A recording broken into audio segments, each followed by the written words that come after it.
தமிழக நீதித்துறை வரலாற்றில் ஒரு நீதிபதிக்கு எதிரான அவதூறுகள் உச்சநீதிமன்றத்தின் கதவுகளை தட்டுவது என்பது மிக அரிதான நிகழ்வு.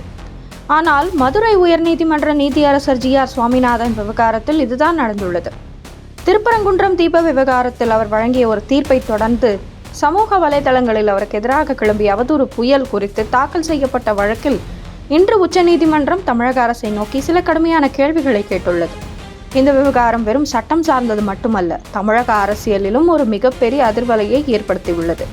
மதுரை திருப்பரங்குன்றம் மலை மீதுள்ள தீபத்தூணில் தீபமேற்றுவது தொடர்பாக தொடரப்பட்ட வழக்கில் நீதிபதி ஜி.ஆர். சுவாமிநாதன் ஒரு தீர்ப்பை வழங்கினார்.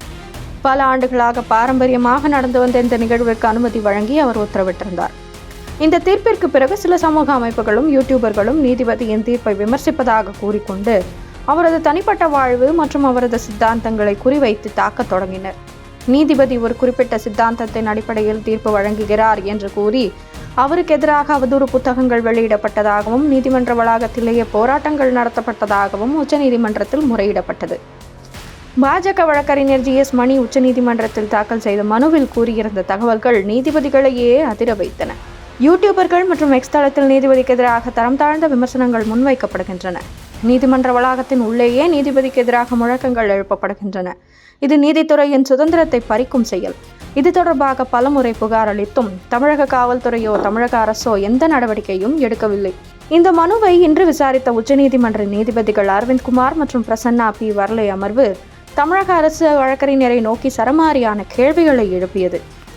ஒரு நீதிபதி ஒரு வழக்கில் தீர்ப்பை வழங்குகிறார் என்பதற்காக அவரை இப்படி தனிப்பட்ட முறையில் குறிவைத்து தாக்குவது ஜனநாயகத்திற்கு அழகல்ல. இவ்வளவு புகார்கள் அளிக்கப்பட்டும் தமிழக அரசு ஏன் இன்னும் நடவடிக்கை எடுக்காமல் மௌனம் சாதிக்கிறது? நீதித்துறைக்கு எதிரான இத்தகைய தாக்குதல்களை அரசு வேடிக்கை பார்க்கக்கூடாது.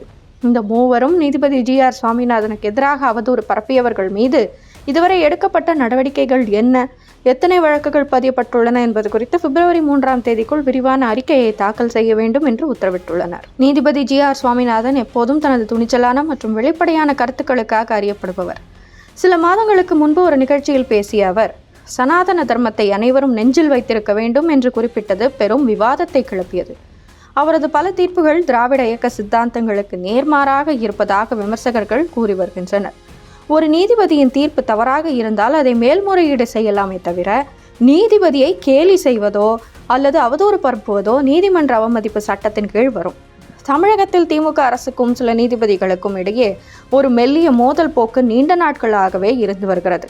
இந்நிலையில் உச்சநீதிமன்றம் நேரடியாக தலையிட்டு அறிக்கை கேட்டிருப்பது தமிழக அரசுக்கு நெருக்கடியை ஏற்படுத்தியுள்ளது. கருத்து சுதந்திரம் என்ற பெயரில் நீதிபதியை விமர்சிப்பவர்கள் மீது நடவடிக்கை எடுக்காமல் இருந்தால் அது உச்சநீதிமன்றத்தின் கோபத்திற்கு ஆளாக நேரிடும். அதே சமயம் அதிரடியாக நடவடிக்கை எடுத்தால் அது ஆளுங்கட்சியின் ஆதரவு நிலைப்பாட்டிற்கு எதிராக அமையலாம் என்ற சூழல் நிலவுகிறது. நீதித்துறையின் கௌரவத்தை பாதுகாப்பதில் உச்சநீதிமன்றம் எடுத்துள்ள இந்த தீவிரமான நிலைப்பாடு சமூக வலைதளங்களில் வரம்பு மீறி பேசுபவர்களுக்கு ஒரு எச்சரிக்கை மணியாக அமைந்துள்ளது. பிப்ரவரி 3 தமிழக அரசு தாக்கல் செய்ய போகும் அறிக்கையில் அந்த யூடியூபர்கள் மற்றும் போராட்டக்காரர்கள் மீது என்னென்ன பிரிவுகளில் வழக்கு போடப்பட்டுள்ளது என்பது தெரியவரும். நீதிபதி ஜி.ஆர். சுவாமிநாதன் விவகாரம் தமிழகத்தில் சட்டம் வெர்சஸ் அரசியல் என்ற புதிய யுத்தத்திற்கு வித்திட்டுள்ளது.